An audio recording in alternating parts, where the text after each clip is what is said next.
வணக்கம் மக்களே, இது சந்தோஷ் மேக்ஸ் உடைய 12th சிபிஎஸ்சி மேக்ஸ் வீடியோ 3. நம்ம ஏற்கனவே வீடியோ 2 போட்டால் அது கொஞ்சம் சரியான வியூ கிடைக்கல. ஸோ அதனால் relation and function 12th standard first சாப்டர்லேருந்து நம்ம டிஸ்கஸ் பண்ணலாம். இப்போ பாருங்கள், இதில் number of relation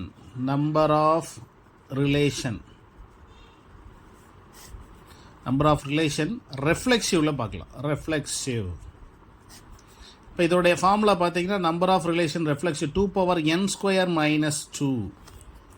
so 2n² - n. இதில் பாருங்கள், இப்போ ஏல ஒரு 2 எலமெண்ட் இருக்குதுன்னு வச்சுக்கலாம். இப்போ பாருங்கள், ஏங்கிற செட்டில் 2 எலமெண்ட் இருக்கா. இதில் அப்ளை பண்ணுங்கள். 2^2² - 2. இப்போ 2^2 = 4 ரெஃப்ளெக்சிவ் ரிலேஷன் கிடைக்கும். இதே இதில் சிமெட்ரியாக இருந்தால் என்ன வரும்? சிமெட்ரிக் ரிலேஷன் இதுலேயே எப்படி இருந்துச்சுன்னா நமக்கு எப்படி கிடைக்கும் அப்படின்னு பார்க்கணும். இப்போ இதோடைய ஃபார்முலா 2n+1/2ங்கிறது சிமெட்ரி. இப்போ இதே 2 இது அப்ளை பண்ணுங்கள். 2^2 3/2. இப்போ 2^3 8 கிடைக்கும். 8 சிமெட்ரிக் ரிலேஷன் கிடைக்கும். பட் டிரான்சிட்டிவ் மட்டும் கொஞ்சம் டிஃப்ரெண்ட்டு. பாருங்கள், n(a) ஒரு எலமெண்ட் இருந்திருந்தா, n(a) 2 எலமெண்ட் இருந்தால், n(b) சரி a 3 எலமெண்ட் இருந்திருந்தா, இப்படி எலமெண்ட்ஸ் இருந்திருந்தால் இப்போ இதில் எப்படி நம்ம பார்க்குறது அப்படின்னு பார்த்தீங்கன்னா, பாருங்கள், n(a) ஒரு எலமெண்ட் இருந்தால் 2 டிரான்சிட்டிவ் ரிலேஷன் கிடைக்கும். n(a) 2 எலமெண்ட் இருந்திருந்தால் இதில் பாருங்கள் 13 டிரான்சிட்டிவ் ரிலேஷன் கிடைக்கும். n(a) 3 எலமெண்ட் இருந்தால் 171 ரிலேஷன்ஸ் கிடைக்கும். இதுவே n(a) 4 எலமெண்ட் இருந்தால் 4996 ரிலேஷன் கிடைக்கும். இதெல்லாம் எப்படி கண்டுபிடிச்சிருப்பாங்க அப்படின்னு பார்த்தீங்கன்னா NCR ஃபார்முலாவில் கண்டுபிடிச்சிருப்பாங்க. அதனால் நம்ம டைரெக்டாக மட்டும் நினச்சோம். ஸோ நமக்கு செட்டில் ஒரு எலமெண்ட் இருந்தால் 2 எலமெண்ட் இருந்தால் 13. சரிங்களா? நமக்கு இந்த கொஸ்டின் அதிகமாக கேட்டிருப்பாங்க. n(a) 2 எலமெண்ட்னா நம்பர் ஆஃப் டிரான்சிட்டிவ் ரிலேஷன்ஸ் என்ன அப்படிங்கிறத கேட்டிருப்பாங்க. பாருங்கள், அடுத்தது பாருங்கள், ஈக்குவலன்ஸ் அப்படின்னு என்ன? Equivalence relation.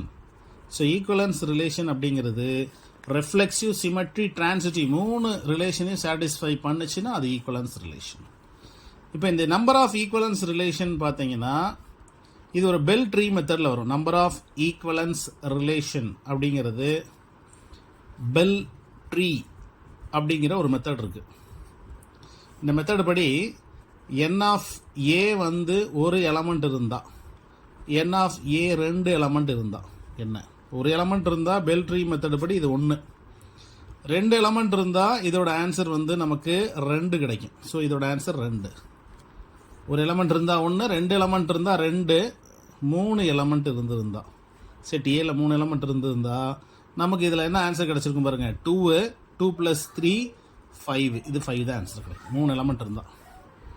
சரிங்களா? இந்த 2 அப்படியே வரும், இந்த 3 ஆட் பண்ணிங்கன்னா 5. ஸோ 5 தான் ஆன்சர்.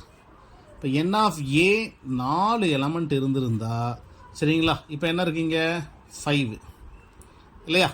அப்போ நமக்கு இப்போ இந்த இதை ஆட் பண்ணிக்கணும். இப்போ 5 + 3 5 + 2 7 7 + 3 5 + 2 7 7 + 3 10 10 + 5 15 எலமெண்ட்ஸ் கிடைக்கும். இப்போ n(a) 5 எலமெண்ட் இருந்துச்சுன்னா இப்போ பாருங்கள், இந்த 15 நீங்கள் எடுத்துக்கங்க. இது ஆட் பண்ணுங்கள் 20 27. சரிங்களா? இப்போ இது 2 ஆட் பண்ணிங்கன்னா 37. இப்போ இது 2 ஆட் பண்ணிங்கன்னா 52 எலமெண்ட்ஸ். ஸோ 52 எலமெண்ட்ஸ் நமக்கு கிடச்சிருக்கும். ஸோ இதுதான் ரூல். சரிங்களா? அப்போ நமக்கு பாருங்கள், ஈக்குவலன்ஸ் ரிலேஷன் இதெல்லாம் பேசிக் கான்செப்ட் தான். ஸோ இது 2n² - n 2n² - n. இது பாருங்கள் 2n × n+1 சிமெட்ரிக்கு, இது ரெஃப்ளெக்சிவ்க்கு. இது நம்பர் ஆஃப் ரிலேஷன். ஒரு எலமெண்ட் இருந்தால் 2 எலமெண்ட் இருந்தால் 13, 3 எலமெண்ட் இருந்தால் 171, 4 எலமெண்ட் இருந்தால் 4996. இப்போ பாருங்கள், அதுவே ஈக்குவலன்ஸ் ரிலேஷன்ஸில், சரிங்களா, ஒரே ஒரு எலமெண்ட் இருந்தால் பெல் ட்ரீ மெத்தட் படி 1, இது 2 ஆட் பண்ணால் இது கிடைக்கும். இது 2 ஆட் பண்ணுங்க, இது கிடச்சிருக்கும். இப்போ இதை திரும்ப இங்கே எடுத்து எழுதுங்க. இது 2 ஆட் பண்ணால் 3 + 2 5. சரிங்களா? அப்படியே பெல்ட் ட்ரீ மெத்தட் படி நீங்கள் ஆட் பண்ணிக்கிட்டே வரணும். அப்படி வந்தீங்கன்னாக்கா இந்த ஆன்சர் ஈக்குவலன்ஸ் ரிலேஷன் கிடச்சிடும். ஸோ இப்போ பார்த்தீங்கன்னா நம்ம எக்ஸசைஸ்லேருந்து ஒரே ஒரு கொஸ்டின் வந்து நம்ம பார்க்க போகிறோம். இப்போ பாருங்கள், நமக்கு வந்து இப்போ ரெஃப்ளெக்சிவ் ரிலேஷன்னா நமக்கு ஒரு எக்ஸாம்பிள் வேணும் இல்லையா? பாருங்கள் அது என்ன அப்படிங்கிறத நம்ம பார்க்கலாம். பாருங்கள், ஏ ரிலேட்டட் டு ஏ, இது வந்து ரெஃப்ளெக்சிவ். அதாவது ஏவும் ஏவும் அப்படிங்கிற பேர் மட்டும்தான் எடுக்கணும், சேமாக இருக்கணும். ஒரு பாருங்கள், இப்போ வந்து நம்ம நேச்சுரல் நம்பர் எடுக்கிறோம் 1,1 சரிங்களா? இப்போ ஃப்ராக்ஷனில் எடுத்தோம் 1,1/2, 1/2. ஸோ ஆர்னா ரிலேஷன், இந்த 1/2, 1/2 இது அந்த ரிலேஷனில் இருக்குது. இது நேச்சுரல் நம்பரில் இருக்குது, இது ரேஷ்னல் நம்பரில் இருக்குது. ரேஷ்னல் சரிங்களா? ரியல் நம்பராக இருந்தாலும் எடுத்துக்கலாம், ரியல் நம்பர்லேயும் எடுக்கலாம். ரியல் நம்பர் பார்த்தீங்கன்னா இப்போ ஏதாவது எனி வேல்யூஸ், ஃபார் எக்ஸாம்பிள் இப்படி எடுத்துருக்கலாம் இல்லையா? 0.1, 0.1 இப்படி கூட எடுக்கலாம் இல்லையா? இந்த மாதிரி சேம் நம்பர்ஸ் எடுத்திங்கன்னா அது வந்து நமக்கு ரெஃப்ளெக்ஷன் சரிங்களா? இதில் வந்து கண்டிஷன்ஸ்லாம் அப்ளை ஆகும், நம்ம அதை பார்க்கலாம். முதல்ல பேர்ஸை மட்டும் பார்த்துக்கலாம். இதுவே சிமெட்ரிக்னா ஏபி, அதே மாதிரி பிஏ அப்படிங்கிற கோ பேர் வரணும். பேரு கோ பேர் இப்படி இருக்கணும். ஏபினா பிஏ. ஃபார் எக்ஸாம்பிள் 1,2 இருக்குது அப்படின்னா இதுக்கு கோ பேர் 2,1 இருக்கணும். ஓகேவா? ஏ கமா பிங்கிற மாதிரி 1,1/2, 1/3 இருக்குது அப்படின்னா 1/3, 1/2 அப்படிங்கிற பேர் இருக்கணும் சரிங்களா? இப்படி பேர்ஸ் இருக்கணும். அடுத்தது பாருங்க, உங்களுக்கு டிரான்சிட்டிவோட ஜென்ரல் கான்செப்ட் டிரான்சிட்டிவிட்டி. ஏபிங்கிற ஒரு பேர் எடுத்தீங்கன்னா அதே மாதிரி பி சிங்கிற இன்னொரு பேர் எடுத்தீங்கன்னா இதில் ரெண்டுலேயும் காமனாக ஒரு எலமெண்ட் இருக்கணும். ஏபி பிசி அந்த எலமெண்ட்டை ரிமூவ் பண்ணிவிட்டு ஏசிங்கிற ஒரு பேர் எக்ஸிஸ்ட் ஆனால் அதுதான் நமக்கு டிரான்சிட்டிவ். ஃபார் எக்ஸாம்பிள் 1,2, 2,3 ஃபைனலி 1,3 அப்படிங்கிற இந்த காமன் எலமெண்ட்டை விட்டுட்டு ஒரு பேர் வந்துச்சுன்னா தான் அது டிரான்சிட்டிவ் சாட்டிஸ்ஃபைடு. இன்னொரு விஷயம் என்ன அப்படின்னா, ஒரு ரிலேஷனில் ஒரே ஒரு பேர் இருக்குது அப்படின்னா, ஒரு ரிலேஷனில் ஒரே ஒரு பேர் இருந்தால் இது நாட் ரெஃப்ளெக்சிவ், நாட் சிமெட்ரி. ஒரு பேர் இருந்தால், but it is transitive.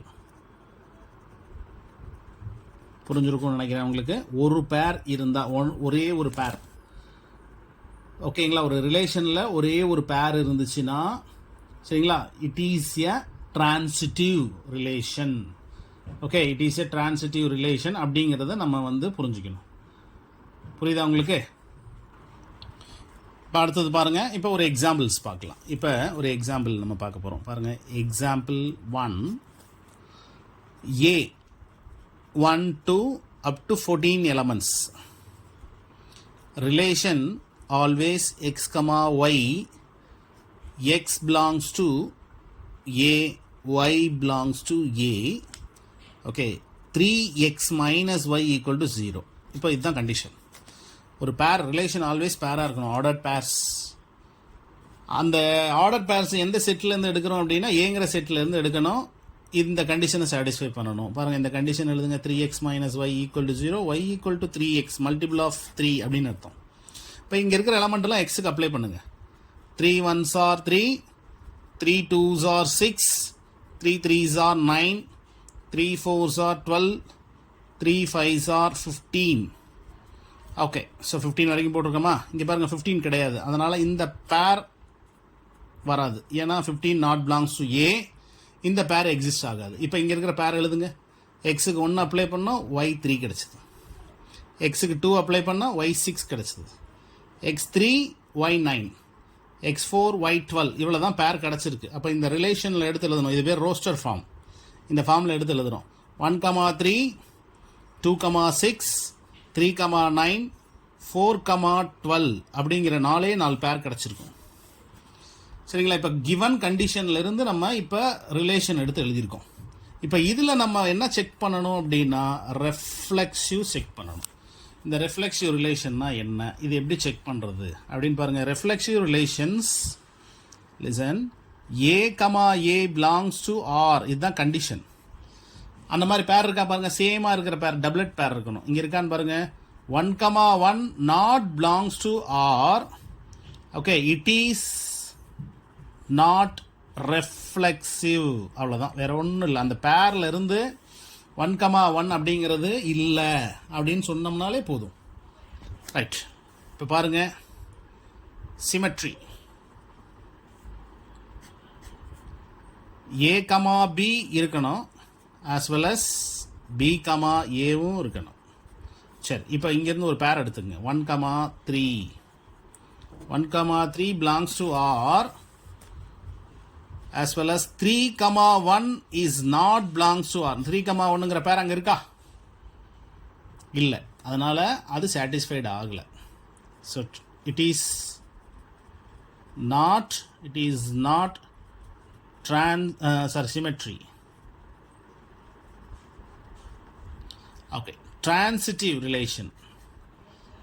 AB இருக்கணும் இல்லையா? பாருங்க, இப்போ 1,3 இருக்கு, AB belongs to R. அதே மாதிரி BCங்கிற ஒரு பேர் இருக்கணும். அப்போ B இங்கே என்ன இருக்குது? 3. அப்போ 3ல் வர மாதிரி ஒரு பேர் இங்கே இருக்குது பாருங்க, 3,9 இதுவும் இருக்குது. AC வேணும் இல்லையா? ஸோ ஏபி இருக்குது, பிசி இருக்குது, ஏசி இருக்கா அப்படின்னா ஏசின்னா என்ன? ஏங்கிறது 1, சிங்கிறது 9. ஏசி பிலாங்ஸ் டு ஆர் இருக்கான்னு பார்த்தீங்கன்னா 1,9 is not belongs to R. Okay, it is not transitive. அவ்வளோதான்.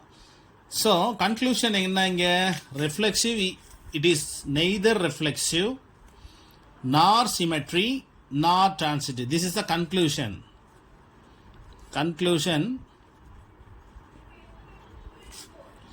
Neither reflexive nor symmetry nor transitive. அவ்வளோதான். இது மட்டும் புரிஞ்சுக்கிட்டிங்கன்னா ஈஸி. ஸோ நன்றி மக்களே. இந்த மாதிரி நம்ம ரிஃப்ளெக்சிவ், சிமெட்ரி, டிரான்சிட்டிவ் பற்றி அடுத்தது வேறு சம்ஸை நம்ம பார்க்கலாம்.